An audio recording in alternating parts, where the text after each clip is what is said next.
This is the Raw Life Health Show. This is Paul Neeson from the Raw Life Health Show. Today I'm going to be answering questions that people have been asking me about the raw food diet and lifestyle. And you can also add comments and ask your own questions under this video that's going to be posted. You can just post your question or comments there. And we're going to end off with a question for everyone today. But some of the questions I get most often I'd like to address right now. And the question I get most often probably is, how does somebody maintain their weight on a raw food diet? And another question to add on to that is, especially if they're not eating fruit or sweet fruit and so on. Well, the first thing is to maintain weight on a raw food diet. We have to understand we're doing this all wrong. Let me explain.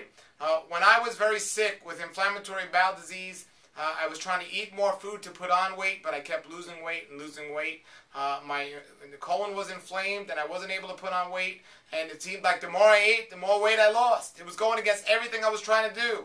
And I was so depressed one day I just gave up. This is before I knew about health and the raw food diet, but I just gave up. I said I'm going to stop eating, and I was just going to give up and just stop eating. Well, I went and without thinking about fasting, I know what fasting is, I went and I laid down, and for 3 days all I did was take sips of water. And I felt better than I've ever felt in many years. And then I went on the scale to see how much weight I've lost in those 3 days, and I actually put on a pound.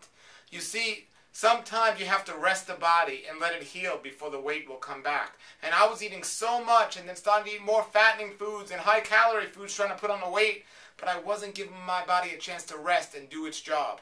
And that's what we have to do. It goes against everything we've learned about putting on weight. You got to eat more and all of this stuff. So on a raw food diet, that's what a lot of people tend to do. They tend to eat more to put on weight. And sometimes they're eating the raw junk foods, the dehydrated foods, the fattening foods. They're eating at the wrong times, too much, too late, and too often. And they're actually causing themselves from putting on the weight. So what I have found is sometimes we got to rest, but other things we need to do is, I have found one of the most common reasons people do not maintain or put on weight on a raw food diet, and they're usually underweight, is because they do not get good quality sleep. Understand, all healing and cleansing is taking place during sleep, and when you get good sleep on a consistent basis, that's when the body heals, cleanses, and also when muscle grows. But what's happening in the raw food movement, people are eating too much, they're eating too late, they're not getting enough sleep, they're not exercising enough, and this is creating a big problem. So we have to make sure that we get the right amount of sleep, we get the right amount of exercise. Another thing is the foods we do eat. I have found out just more chlorophyll we need in our body, because the oxygen is going to help us actually get bigger and stronger as well. So things like E3 Live, kale, sunflower sprouts, even wheatgrass. These are the things that's going to help us. If you look at a gorilla is big and strong, and they're eating mostly green chlorophyll. You know, they're not eating tons and tons of fruit, as we might think. Per pound for body weight, they eat very little, as a matter of fact, compared to us. We're such a lower body weight, but we eat so much more fruit. Now, speaking about sweet fruits and so on, a lot of raw foodists think that's the only way to get a high calorie diet without getting all that fat. Well, the problem begins with first counting calories. This is some theory that started in the late 80s, that people started to decide, well, they're going to count calories and they're going to eat a lot of foods throughout the day to keep metabolism up and all this other stuff. And it just confused more people about nutrition than anything else. You have to understand, the body will adapt to what you're doing. And when you're eating a toxic diet, you know, it's going to not figure things out as well as if you're eating a clean diet and your body is cleaned out. For example, I used to eat a lot of food. Like I said, I used to have trouble putting on weight. Now I can eat very little amount of food and I can put on weight with no problem, as long as I'm getting the proper amount of sleep, I'm getting the proper amount of exercise, drinking enough water, breathing fresh air, and taking my chlorophyll. I don't count calories, so I don't know how many calories I eat. But one of the problems I see on a raw food diet is people are saying, well, you know, they can't eat it. They think I'm telling them not to eat any fruit or any sweet food or anything like that. And unless somebody has cancer, diabetes, or hypoglycemia or something like that, I never tell anyone not to eat any fruit. You know, I tell people if they're dealing with a disease that's sugar-related, not to eat fruit while they're dealing with that, but there's nothing wrong. Fruit is one of the greatest foods on the planet. However, the problem is overdoing the fruit. When you're overdoing the fruit, just like I was overeating, creating a problem to stop me from putting on weight. When you're overeating on fruit, you're creating fermentation in the body, and you're creating many other issues that are sugar related. That's the most common causes of disease today from a diet standpoint is too much sugar. Not even too much fat, but too much sugar. So you see, fruit is not the problem, but too much sugar is the problem. And if we're taking in more sugar than we can burn, we're gonna suffer the consequences. So what I recommend, people say to me, well, on a raw food diet, they just have the need to eat more and more and more. And this is a problem with a 100% raw vegan diet. And this is why I don't recommend people eat a 100% raw vegan diet. I recommend people add a little cooked foods to their diet or a little animal products to their diet. Now, most raw people are going to choose the cooked foods, and I think that might be the better way to go for most people. But if people don't have an issue with it morally and they want to do some animal products, doing some raw goat's milk or some raw goat's cheese or something like that will help them. And also eating a little cooked food might help. Definitely will help. Here's the problem. I have found that when somebody's eating a 100% raw vegan diet, at first they're going to thrive. They're going to feel amazing. But after doing that for several years, they're just going to be too hungry, and they're just going to consistently never be satisfied. And it's not a true hunger where they need food. It's a hunger where they're never satisfied and they always want more and more and more. So most people that I see on a 100% raw vegan diet are overeating, and they're just never satisfied with the food they are eating.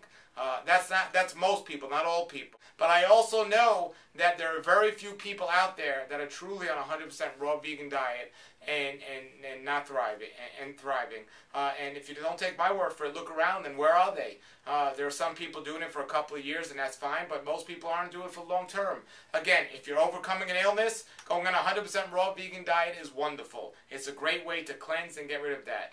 Adding a little cooked food to that later on can help keep you mentally, emotionally, and physically at that sanity point where you're not going to just go crazy looking for more food and eat raw junk foods, just try to feel satisfied and think you need to put on weight, so you're going to overeat on sugar and fruits and things like that. If you do this the right way, you can thrive, and you can do wonderful on this. So just understand, everyone out there, you can put on muscle on a raw food diet. You can maintain your weight on a raw food diet. There's many different ways to go about it, but you still need to have the high quality, raw, ripe, fresh, organic fruits, vegetables, nuts, and seeds. So if you want 1 or 2 bananas, that's fine. If you want 3, that'd be okay if you're an athlete. 4, possibly okay. But when you start eating 10, 15, 20 bananas a day, you have to start questioning, well, is it okay to eat 20 bananas a day? And maybe if I had, a little steamed millet or something, or sprouted quinoa, maybe that'll help me from from overeating on bananas and things like that. So we have to put things in perspective here. I know how wonderful it is to be on a 100% raw vegan diet. It's wonderful. But I also know that most people do not stick with it, do not do it. From my experience and what I'm seeing with other people is people aren't thriving on a raw vegan diet. And one of the first places they realize it is they're not satisfied with what they're eating, and they're not satisfied with the way they look. Now, if you're out there, if you're doing a 100% raw vegan diet for a long time, my blessings go out to you. But most people out there struggle with this, and if you're struggling with it, just understand you don't have to put yourself in a box and be on a 100% raw vegan diet. And trust me, most people that say they're on a 100% raw vegan diet are not. Now, so there's many different ways to go about that, and you can decide what way is best for you and experiment with everything. But if you're struggling with it, just don't give up. Understand the majority of your diet should be raw vegan, and then from there you can decide what works best for you. Keep experimenting and see what works best for you, and it's all about enjoying what you're doing, not doing it and struggling. So my question to everyone out there is, what is your favorite way to do this? Is it a 100% raw vegan diet? Is it adding a lot of fruit to your diet to maintain the weight? Is it less than 100% raw vegan diet with a little cooked foods in there? Or is it even eating some animal products? What works for you, so other people can read these comments and everything else, and then maybe they can find what works for them. It's not about one person's right and one person's wrong. It's about what's working for us. So we can maintain this, we can do this, and everyone can be wonderful, and have joy while they're eating a raw food diet. Myself, I exercise, and you can see on YouTube, you can see my exercise videos and everything else, but I'm not Superman or whatever, but, here I am, I maintain my muscle, and we all have this great opportunity to do so, and you have that opportunity also. So, whatever it is you want to accomplish, whatever your goals are, just do it with a smile, have joy, and this is Paul Neeson saying, we'll see you tomorrow on the Raw Life Health Show. This is the Raw Life Health Show. Raw Life, brighten up your life.